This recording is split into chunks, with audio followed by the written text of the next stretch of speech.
সালটা 1945, স্বাধীনতার ঠিক 2 বছর আগে। তখন উত্তর কলকাতার মালাঙ্গা লেনের এই বাড়িতে যেখানে আমি বসে রয়েছি সেখানে শুরু হলো আর্তত্রাণ শিবির। যিনি শুরু করলেন তার নাম গোপাল মুখোপাধ্যায়। কলেজ স্ট্রিটে দুটো দোকান ছিল, মাংসের দোকান। সেখান থেকেই নাম তার গোপাল পাঁঠা। না, অপভ্রংশ হয়েছে। আসলে গোপাল মুখোপাধ্যায় কুস্তিগিরও ছিলেন, বাহুবলীও ছিলেন। উত্তর কলকাতা, মধ্য কলকাতার চেনা নাম গোপাল মুখোপাধ্যায়। তার কালী পুজোয় অস্ত্র পূজন হতো, তার কালী পুজোয় অন্নকূট লাগতো। সেই গোপাল মুখোপাধ্যায়ের বুকের পাটা দেখে হিন্দুস্তানিরা বলতে শুরু করলেন পাট্টা। যে পাট্টা পরবর্তীকালে গিয়ে হলো পাঁঠা, গোপাল পাঁঠা। গোপাল পাঁঠার ইতিহাস নিয়ে এখন রাজ্য রাজনীতি সরগরম। তাই গোপাল পাঁঠার ইতিহাস জানবো গোপাল মুখোপাধ্যায় কিংবা গোপাল পাট্টা কিংবা গোপাল পাঁঠা যাই বলুন না কেন তার উত্তরসূরিদের কাছ থেকে। নমস্কার, গুড ইভিনিং, আমি ইলমাস সৈয়দ, আপনারা দেখছেন ক্যালকাটা নিউজ। আর আজ ইন কনভারসেশন শান্তনু মুখোপাধ্যায়, গোপাল মুখোপাধ্যায়ের নাতি। নমস্কার শান্তনুবাবু। শান্তনু মুখোপাধ্যায়, গোপালচন্দ্র মুখোপাধ্যায়ের নাতি। 2026-এর আগে আপনি তো লাইমলাইটে।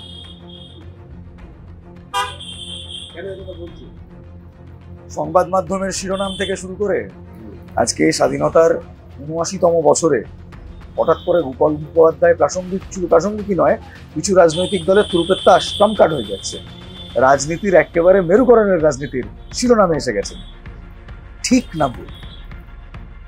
দেখুন, আমি এবং আমার পরিবার অ্যাক্টিভলি রাজনীতির সঙ্গে কেউই যুক্ত না, কোনো দলের সাথে। যে জায়গাটায় মনে করেছি যে এই জায়গাটায় অন্যায় হচ্ছে বা বিকৃত করা হচ্ছে, আমরা সেই জায়গাটা তুলে ধরেছি, সেই জায়গাটাকে চেপে ধরেছি। 1997 কিংবা 96 সাল একজন ফরাসি জার্নালিস্ট, বিদেশি জার্নালিস্ট হুইটেকার, তিনি একটি আর্টিকেল লিখেছিলেন, শীর্ষক দ্য বুচার্স অফ বেঙ্গল। এবার বুচার অফ বেঙ্গল বলতে আমরা খান সেনার পাকিস্তানি আর্মির একজন বুচার অফ বেঙ্গলের কথা শুনেছি। আপনার দাদু ইংরেজদের লেখা সেই আর্টিকেলে বুচার অফ বেঙ্গল হয়ে গেল। সেদিন কি আপনারা এইভাবেই রুখে দাঁড়িয়েছিলেন? হয়তো দাদু বা দাদুর বন্ধু বান্ধবেরা কোনো প্রতিবাদ করেছিল কিনা সেই ব্যাপারটা আমাদের জানা নেই। ওনার যে কি ভাবমূর্তি, উনি কি পরিস্থিতিতে কি জায়গা থেকে দাঁড়িয়ে আজ সেই সময় দাঙ্গা রুখে দাঁড়িয়েছিল, সেই জায়গাটা বোঝার মতন মানসিকতা খুব কম লোকের আছে এই সময় দাঁড়িয়ে। এর পেছনে কি কোনো রাজনৈতিক অভিসন্ধি আছে? মানে রাজনীতির কারণেই কি গোপাল মুখোপাধ্যায়? আমাদের এই প্রতিবাদ দেখে তো আমি এক মাধ্যমে দেখতে পেলাম, তো যাকে নিয়ে, যার বিরুদ্ধে আমাদের প্রতিবাদ, উনি অলরেডি তো ওনার রাজনৈতিক দৃষ্টিভঙ্গি থেকে আমাদেরকে রাজনৈতিক দৃষ্টিভঙ্গি মনোভাবাপন্ন বলেই দিয়েছে। আপনি অগ্নিহোত্রী সাহেবের কথা বলছেন? হ্যাঁ হ্যাঁ, ওর পরিচালক অগ্নিহোত্রী। উনি গতকাল রাত্রি বোধহয় উনি প্রেস মিট করেছেন, উনি আমাকে বলেছেন যে এরকম আমি নাকি ডাইরেক্টলি আমি প্রতিবাদ করেছি বলে আমি আজকে টিএমসি হয়ে গেলাম। 46-এর ডাইরেক্ট অ্যাকশন ডে, সেই প্রসঙ্গে আসি। সেই প্রসঙ্গে যদি আমি বিটেকার সাহেবের আর্টিকেলটাকেই ধরি, তাহলে তিনি বুচার অফ বেঙ্গল। 2023 সালে একটি বই বেরোয় এবং সেটা আপনাদের অনুমোদিত। আমাদের অনুমোদিত। অভিযোগ, সেই সময় কোনো একটি রাজনৈতিক দলের মানুষ সেই বইটির একাধিক কপি পেল, তখন তো আপনি প্রতিবাদ করেননি? না, কোনো আমার জানা নেই। আমি প্রকাশে গিয়েছি, প্রকাশ হয়েছে, আমার কপি দেওয়া হয়েছে, আমার ব্যাস এইটুকু। এবারে ব্যবসায়িক জায়গায় কি কটা কি বিক্রি করেছে, হ্যাঁ, তবে শুনেছি বইটা খুব ভালো মার্কেট করেছে। এই সৌরভ চক্রবর্তী এই বইটি সম্বন্ধে লিখতে গিয়ে বা ওনার সম্বন্ধে, গোপাল মুখার্জি সম্বন্ধে তথ্য পেতে গিয়ে বেশ বিভ্রান্ত হয়েছিল এবং বিব্রত হয়েছিল অনেক জায়গায়। উনি খুঁজতে খুঁজতে আমার বাড়িতে এসছেন। আপনি বইটি যদি আপনার কাছে থাকে, আপনি বইয়ের প্রথম পাতা যদি দেখেন, এবং ওই জায়গাটা থেকেই আমি শুরু করেছি। আমি সৌরভ চক্রবর্তীকে চিনলাম কি করে, উনি খুঁজতে খুঁজতে আমার বাড়িতে এসে হাজির। এবার আসি বিবেক অগ্নিহোত্রীর প্রসঙ্গে। হ্যাঁ, বিবেক অগ্নিহোত্রী কি আপনাকে খুঁজতে খুঁজতে বাড়িতে এসেছিল? কোনো সম্মতি নিয়েছিল? আপনার সঙ্গে বিবাদটা কোথায়? না, উনি সেই কষ্টটুকু করেননি। আমাদের পরিবারকে নয় করি, যেমন পরিবারে কেউ নেই, আমাদের ডাউট লাগছে যে আমরা এই মানুষের মানে পরবর্তী প্রজন্ম বলে আমাদের নিজেদের আইডেন্টিটি নিয়ে একটা আমরা খুব ডাউটফুল জায়গায় রয়েছি। কেন? উনি আমাদেরকে পুরোপুরি ওভারলুক করে মানে আমাদের মানে নোহয়ার করে বেরিয়ে চলে গেছেন। একবার যে মুখ্য চরিত্র যাকে নিয়ে আজকে বেঙ্গল ফাইলস তৈরি হচ্ছে, একবার তো উচিত যে মানুষ কোন জায়গায় কি ব্যাপার না ব্যাপার একবার গিয়ে আমি খুঁজি, যে দেখি কেউ না কেউ আছে কিনা।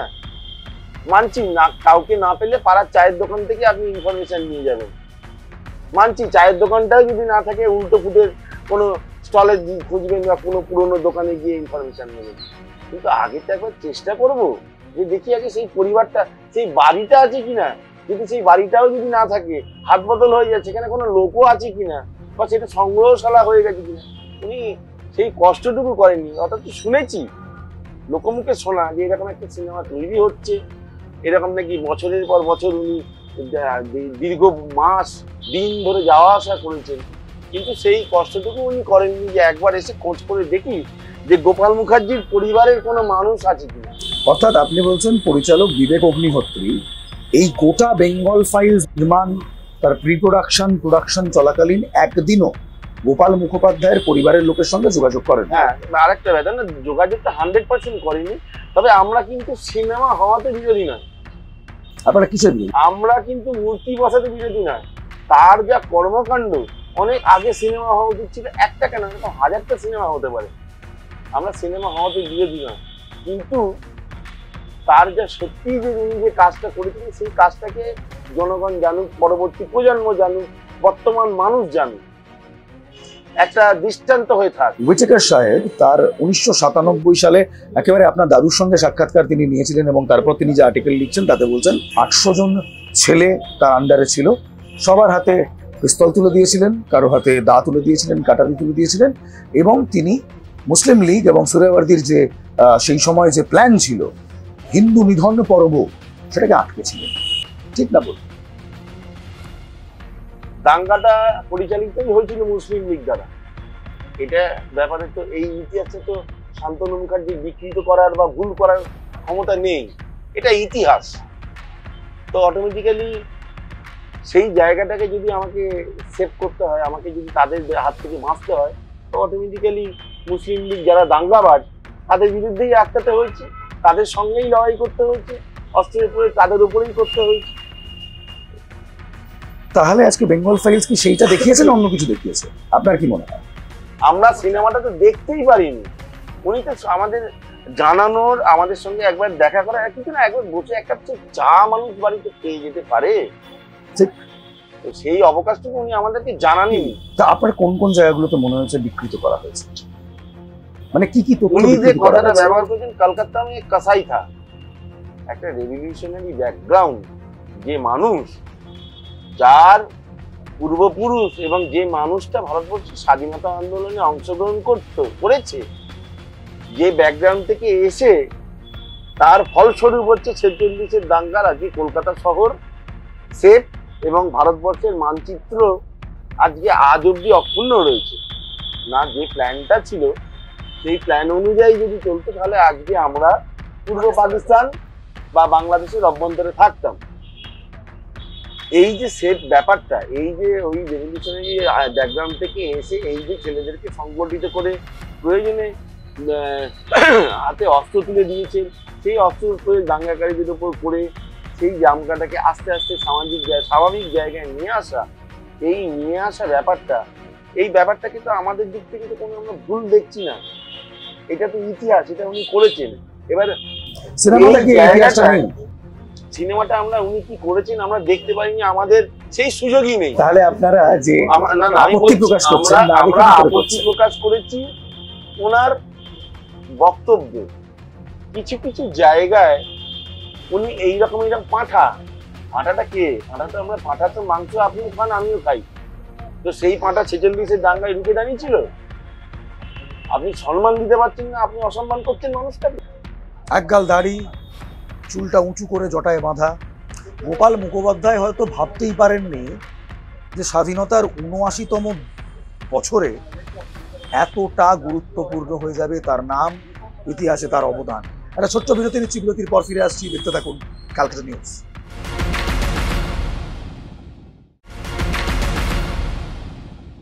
বিবেক অগ্নিহোত্রী বলছেন তিনি চান গোপাল মুখোপাধ্যায়ের ইতিহাস সারা ভারতবর্ষ জানুক, সারা বাঙালি জানুক, সারা বিশ্বের বাঙালি জানুক, সারা বাংলার বাঙালি জানুক। আমিও একমত, আপনি কি চান না? আমিও একমত, আমিও একমত, কিন্তু সেটা যথাযথ ইতিহাসটা জানুক। যথাযথ ইতিহাসটা কি? দাঙ্গা রোখেন না না না না না, আমরা তো সেই জায়গাটা বলছি, আমরা সেই ইন্টারনাল জায়গায় যাচ্ছি না তো। ওনার রিসার্চে নিশ্চয়ই টিম আছে, তারা নিশ্চয়ই রিসার্চ করেছে। কারণ ওনারা কি রিসার্চ করে কি এইরকম ধরনের কোনো তথ্য পেয়েছেন? এরকম অনেক ছবি দেখতে পাচ্ছি আমরা সোশ্যাল মিডিয়াতে, অনেক ছবি পোস্ট হচ্ছে। একটা ভয়ঙ্কর রূপ, একটা ভয়ঙ্কর রূপ, মুখ দিয়ে চোখ দিয়ে রক্ত বেরোচ্ছে, একটা মানে মনে হচ্ছে যেন খেতে আসছে মানুষ পৃথিবী। মানে আপনার দাদুকে যেভাবে দেখানো হয়েছে দেখানো যায় ভাই।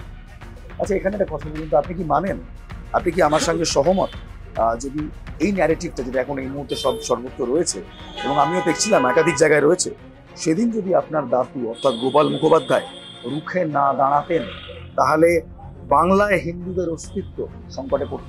এটা ওনার একার পক্ষে সম্ভব হয়নি। বিহারি, ইউপি লোকজন ছিল, নেপালি কিছু লোকজন ছিল, পাঞ্জাবিরাও ছিল, উড়িয়া কিছু লোকজন ছিল, সকলকে সংগঠিত করেছিলেন। সংগঠিত করে মুসলিম লীগ দাঙ্গাকারীদের বিরুদ্ধে উনি রুখে দাঁড়িয়েছিলেন। যদি রুখে না দাঁড়াতেন তাহলে আজকে পশ্চিমবাংলার বা কলকাতা শহরের রূপটা অন্যরকম হতো। আজকে হয়তো আমার এটা ম্যাপটাই অন্যরকম হয়ে যেত, ম্যাপটাকে অখণ্ড রাখা হয়েছে। আমি এখানেই শান্তনুবাবু আপনাকে শোনাবো কয়েক বছর আগে এই আমাদের ক্যালকাটা নিউজকে দেওয়া একটা সাক্ষাৎকারে আপনি কি বলেছিলেন।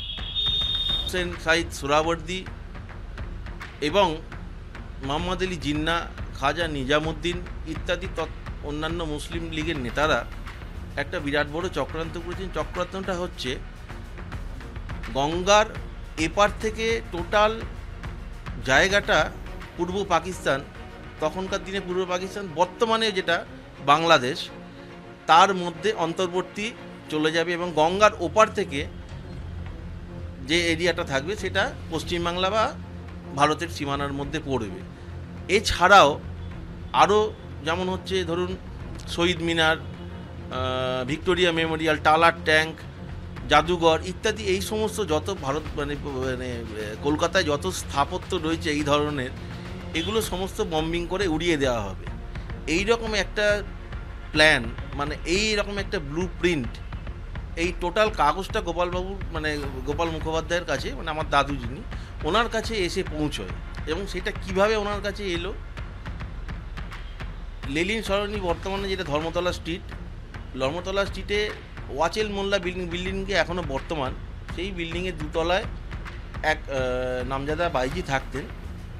আমরা যেটা শুনে এসেছি, ওইখানে মুসলিম লীগের নেতারা, বড় বড় পুলিশ কর্তারা মাঝে মধ্যেই যাওয়া আসা করতেন, তারা একটু সময় কাটানোর জন্য। যাক, সেই জায়গায় না গিয়ে ওইখান থেকে এই কাগজটা মিস আউট হয়। আপনি সেই সাক্ষাৎকারে বলছেন, আমরা শুনলাম সেই সাক্ষাৎকারে আপনি বলছেন যে সুরিয়াওয়াড়ির প্ল্যান গঙ্গার এপারের পুরো ভূখণ্ডকে পাকিস্তান বানিয়ে নেওয়ার প্ল্যান, এবং সেটা কিভাবে বিধানচন্দ্র রায় হয়ে জওহরলাল নেহরু পর্যন্ত পৌঁছচ্ছেন। এবার আপনি বলুন 46 সালে সত্যি যদি আপনার দাদু রুখে না দাঁড়াতেন, সুরিয়াওয়াড়ি আর মুসলিম লীগরা যে হিন্দু হত্যালীলা প্ল্যান করেছিল সেটা কি আটকানো যেত? পুলিশকে নিষ্ক্রিয় করে রাখা হয়েছিল, মিলিটারিকেও তো নামতে দেওয়া হয়নি। সব দিক থেকে তো ব্যাপারটা প্রি প্ল্যান, সাকসেস তো হতোই। প্রতিরোধ গড়ে তোলা, দাঁড়ানোর দরকার ছিল, দরকার হয়েছে, দাঁড়িয়েছে, আজকে তার ফল। বেঙ্গল ফাইলস আপনি বলছেন আপনি সিনেমাটা দেখেন না, দেখেননি মানে উনি তো সেই প্রয়োজনটুকু বোধ করেননি আমাদেরকে দেখানো। এই যে আপনি কি একটা অভিযোগ করেছেন, একটা এফআইআর করেছেন আপনি নিজের বিরুদ্ধে, এফআইআরটা কি নিয়ে করছেন? ওনার ভাবমূর্তিকে বিকৃত করা হয়েছে। তা আপনি এফআইআর তো দেখেছেন, এফআইআর কপিটা? আমরা এফআইআর কপিটা পড়েছি, ভাবমূর্তিকে বিকৃত হয়েছে, কিন্তু আমার বিকৃত করা যে ওনাকে পাঁঠা বলে সম্বোধন করা হয়েছে, মানে শুধু সেইটুকু? হ্যাঁ, যথাযথ সম্মান ওনাকে প্রদান করা হয়নি। উনি একবারও প্রয়োজন, এটা আমরা তো চালুভাবেই বলছি যে আমাদের সঙ্গে একবারের জন্য উনি দেখা করার বা ওনার প্রয়োজন বোধ হয়নি যে উনি আমাদের সঙ্গে একবার এসে বসবে যে কি ব্যাপার না ব্যাপার, আমরা একটু জানি ওনার সম্বন্ধে। তা আপনার খারাপ লাগাটি কি কোথাও যে ওনারা আপনাদের কোনোদিন কন্ট্যাক্ট করেনি সেটা, নাকি পাঁঠা বলে সম্বোধন করা হয়েছে সেটা, নাকি যেভাবে ওনাকে সুরিয়াওয়াড়ি এবং একটি বিশেষ সম্প্রদায়ের মানুষের বিরুদ্ধে উনি অস্ত্র তুলেছেন সেইটা দেখানো হয়েছে সেইটা? না, আমাদের ওই সমস্ত ইতিহাসের ব্যাপার নিয়ে আমাদের কোনো প্রবলেম নেই, সমস্যা নেই আমাদের ঐতিহাসিক ব্যাপার নিয়ে। সেটা ওনারও ক্ষমতা নেই বদলানোর, আমাদেরও তো নেই। ছেড়ে দিন, ইতিহাস যেটা সেটা লেখা আছে যে ওনার রিসার্চ ওয়ার্ক নিশ্চয়ই কোনো টিম করেছে। সেই টিম যে রিসার্চ ওয়ার্কটা করেছে সেই রিসার্চ ওয়ার্ক কতখানি কীভাবে কার কাছ থেকে কী তথ্য পেয়েছেন সেটা আমাদের জানা নেই। আমরা মোটামুটি যা ওনার যা ওনার যা বক্তব্য শুনেছি, যা ছবি দেখেছি, বা যা ওনার ফেলার এই সমস্ত যেগুলো ক্লিপিংস আমাদের সোশ্যাল মিডিয়ার মাধ্যমে এসছে, সেই সব জায়গাগুলোই দেখে আমরা এই জিনিসটা করেছি। এবং আমরা জানতামও না যে সেই ছবির মুখ্য চরিত্র গোপাল মুখোপাধ্যায়, এখন জানতে পারছি। যখন আমরা টিএমসি হয়ে গেলাম তখন জানতে পারছি, তার আগে জানতে পারছি। খুব ভালো কথা বলে আপনি বলছেন যখন আমরা টিএমসি হয়ে গেলাম, কিংবা বিবেক অগ্নিহোত্রী যখন উনি আপনাদের বিরুদ্ধে বলছেন ওটা অভিযোগ করছে যে আপনারা তৃণমূল কংগ্রেসের চাপে পড়ে পড়ছে, এই প্রশ্নটা আমারও রয়েছে। এই এফআইআর হঠাৎ করে কি কারো চাপে পড়ে? আমাদের পরিবার থেকে করেছি। আমাদের পরিবারের ইচ অ্যান্ড এভরি পার্সন, এখন বর্তমান যে প্রজন্ম রয়েছে, ইচ অ্যান্ড এভরি পার্সনের এবং আমাদের আত্মীয় স্বজন যারা রয়েছে তাদের সকলেই এই ব্যাপারটা সহমত পোষণ করেছে যে এই জায়গাটা ঠিক করা হয়েছে। উনি একবারের জন্য আসেননি, উনি এইভাবে সম্বোধন করতে পারেন না। কোনো রাজনৈতিক লিনিং নেই, কোনো রাজনৈতিক এখানে কিছু ব্যাপার নেই, কোনো রাজনৈতিক লিনিং কোনোদিন ছিল না। না, যে বা যারা বলছে আমাদের প্রমাণ দেখাচ্ছে, আমাদের সামনে এসে বলুন। 2012 সালে যদি আমি ঠিক ভুল না করি, আপনার পরিবারের একজন, গোপাল মুখোপাধ্যায়ের নিজের পরিবারের একজন তৃণমূল কংগ্রেসের একটি পদে ছিল, সেই পদ কি এখন সেই পদ নেই, সেই অ্যালিজেন্স কি রয়েছে? না, আমাদের কোনো রকম কোনো রাজনীতির সঙ্গে যোগাযোগ নেই। সেই সময় ছিলেন তো 2012 সালে? সে তখনকার ব্যাপার, এখন নেই আর? এখন অন্য কোনো রাজনৈতিক দলের সাথে কোনো রাজনৈতিক দলের সঙ্গে আপনি দেখিয়ে দিন, আপনি আমাদের দেখিয়ে দিন। আপনি যার বিরুদ্ধে এফআইআর করেছেন কিংবা মামলা করেছেন তার প্রচুর অর্থ, আপনি নিশ্চয়ই জানেন, আপনারও মানে এক্সপেক্ট করবো প্রচুর অর্থ, কিন্তু তার বিরুদ্ধে একটা মামলা টেনে নিয়ে যেতে আপনি পারবেন তো, নাকি কারো চাপে পড়ে এই মামলা করেছেন? কারুর চাপে পড়ে করি না, আমাদের সাধ্য অনুযায়ী, আমাদের ক্ষমতা অনুযায়ী যাবো, আমাদের সাধ্য আমাদের ক্ষমতা অনুযায়ী যাবো। যদি আমরা আমাদের জায়গায় ঠিক নেই, আমরা টিকে থাকতে পারবো। হ্যাঁ, উনি অর্ব টাকার ব্যাপারও না, আমি তো আর ফাটা করে বসে ওনার সঙ্গে অর্থনৈতিক দিক থেকে লড়াই করতে পারবো না। তাহলে তো নিজের দাদুকে আমি ছোট হতে দিতে পারি না। আর উনি এসে কালকে যদি আমাকে বলেন যে ভাই তুমি এটা নিয়ে নাও, তুমি আমি যা করেছি তুমি অ্যাকসেপ্ট করে না, তাও পসিবল নয়। দেশের জন্য প্রাণ দিয়ে যে লড়াই করেছে, স্বাধীনতা পেনশনের জন্য নয়, সেই পরিবারের মানুষকে আমরা কিন্তু গোপাল মুখার্জিকে বিক্রি করতে বসে নেই, এটা ভুল হচ্ছে। আজকে বিধান রায়ের সঙ্গেও গোপাল মুখার্জির একটা হৃদ্যতার সম্পর্ক ছিল, হৃদ্যতার সম্পর্ক। মুখোপাধ্যায় কার এই প্রশ্ন এই মুহূর্তে রাজনীতিতে, কিন্তু উনি ওনার ইন্টারভিউতে বলে গেছেন আমি কোনো রাজনীতির সঙ্গে যুক্ত নয়, কোনো দলের সক্রিয় সদস্য নয়। এককালে তো কংগ্রেসের সক্রিয় সদস্য ছিল, তখন তো কংগ্রেসই আদি, কংগ্রেস থেকেই তো সমস্ত দল বেরিয়েছে সেই সময়। আফটার ইন্ডিপেন্ডেন্স কোন দল ছিল? আপনার বাড়ির ঠিক উল্টো দিকে, গোপাল মুখোপাধ্যায়ের বাড়ির ঠিক উল্টো দিকে একজন মুসলমান ভাই, কোনোদিন শুনেছেন কোন রকম বিবাদ ছিল? কিংবা রহিম চাচা বলে এক রিক্সা চালক এখানেই থাকতেন, 7 দিন এখানে ছিলেন, 7 দিন আপনার বাড়িতে ছিলেন। বিবাদ আমি শুনিনি, ওই পরিবারের সঙ্গে আমাদের এখনো পর্যন্ত সদ্ভাব রয়েছে খুবই। এবং দাঙ্গার সময় ওনারা এসছিলেন যে এইরকম পরিস্থিতিতে আমরা কি বাড়ি ছেড়ে চলে যাব, তো তোমরা যেখানে আছো সেখানে থাকো, তোমাদের ওপর যদি কেউ আক্রমণ করতে আসে আমার উপর দিয়ে সেই আক্রমণটা যাবে। রহিম চাচা বলে এক রিক্সা চালকের কথা, রহিম চাচাকে 14 দিন আমাদের বাড়িতে ছাদে রাখা হয়েছিল, খাইয়ে দাইয়ে ওখানে রাখা হয়েছিল ডাইরেক্ট অ্যাকশন ডের সময়। এবং দাঙ্গা পরিস্থিতি যখন স্বাভাবিক হয় ওনাকে না দিয়ে ওনার বাড়িতে যাওয়ার মতন ব্যবস্থা, ওনাকে হাওড়া স্টেশন থেকে ট্রেনে তুলে দেওয়া হয় টিকিট কেটে। গোপাল মুখোপাধ্যায় বাংলার রাজনীতিতে একটা গুরুত্বপূর্ণ চরিত্র হয়ে উঠছে, আপনারা সেটা কিভাবে দেখছেন? আমি রাজনৈতিক প্রশ্নের কোনো উত্তর দেবো না। না চাইলেও আপনি জড়িয়ে পড়েছেন, না চাইলেও আপনি জড়িয়ে পড়েছেন, কে জানে, আমি বুঝতে পারছি না। কি করে জড়ালাম, কেন জড়ালাম? দেখুন প্রতিটি আমাদের মানুষের রাজনীতি, আমাদের তো উদ্দেশ্য তো রাজনৈতিক নয়। যখন রাজনৈতিক উদ্দেশ্য নয়, আমরা এই জায়গাগুলোকে ওভারলুক করে বেরিয়ে যাওয়াটাই মনে করি যে শ্রেয়। অসংখ্য ধন্যবাদ। ইন কনভারসেশন শান্তনু মুখোপাধ্যায়, যিনি খুব সহজভাবে বলে দিলেন রাজনীতির কথা উত্তর দেবো না, তবে ইতিহাস যেন বিকৃত করা না হয়। ইতিহাসে কি পলি পড়ছে? প্রশ্নটা থাকবে। ভালো থাকবেন, ভালো রাখবেন। জয় হিন্দ।